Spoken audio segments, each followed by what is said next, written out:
Hi, I'm Catherine Cohen, and I'm going to tell you about the time I had sex with the beach. Let me paint a picture for you. Let's go way back, summer 2015, okay? Can you go there? I'm there right now. I was going through an absolutely horrible breakup with a guy who once said my butt looked like an old painting. Basically, my butt is wide and flat. Okay, cool. So I was sort of on a bender. You know, is it a bender if it lasts a year? Just sort of fucking everyone in town. Dad, please don't watch this. There was the park ranger who once came inside me and then immediately looked out the window and goes, "Those are oak trees." The drug dealer who would show up with a pint of Ben & Jerry's, fucked me fast enough so that it wasn't melted, and then eat the whole thing in my bed. Anyone even holding a drumstick. You don't have to know how to play the drums, but if I sort of see you in and around drums, I'll be like, ruin my life. I need to focus on me. I'm done fucking strange dudes. Strangers who like don't even own beds because they take up too much space. That's a whole other story. Anyways, stumbled into a shop one day. Shop with an E at the end, like shoppe, like it's sort of like, they only sell like bowls. But in a corner I saw they had an absolutely gorgeous necklace that had a little envelope charm on it. Finally, a love letter to myself for once. I'm putting myself first. Cut to the next weekend. I've been invited by a family friend to Cape Cod.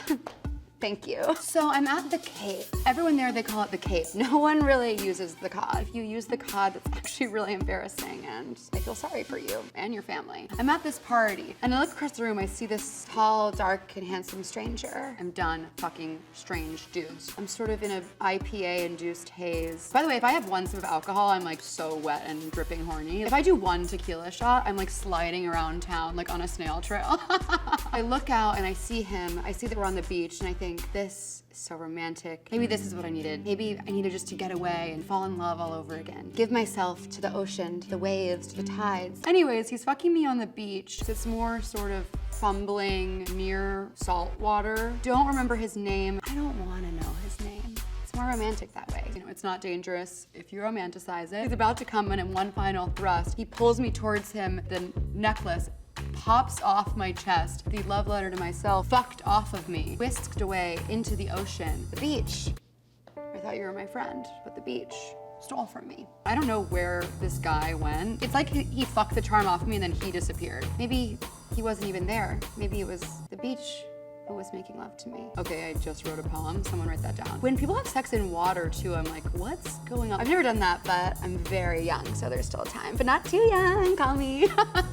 I am alone. The next morning, I obviously have a horrible yeast infection from the salt water, the sand, the spit of a stranger. I'm back in New York with my absolutely burning pussy rag. I head to the drugstore and I buy the Monistat ovule. I don't know if you guys have used this. It's this little egg, sure, that you insert in your vagina. And I bought the most extreme one, which is like 1 day. Get absolutely railed by this egg. And so I do that to myself. By choice, I actually pay to do that to myself because you have to buy it.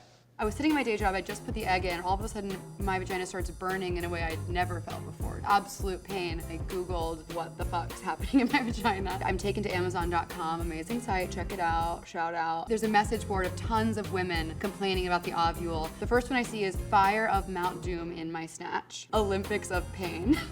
One is just like help and then like a bunch of different letters. There's just sort of a slit off the keyboard. The moral of the story is don't throw money at your problems. Don't put foreign objects upside yourself. And maybe only the bachelorette should fuck on the beach.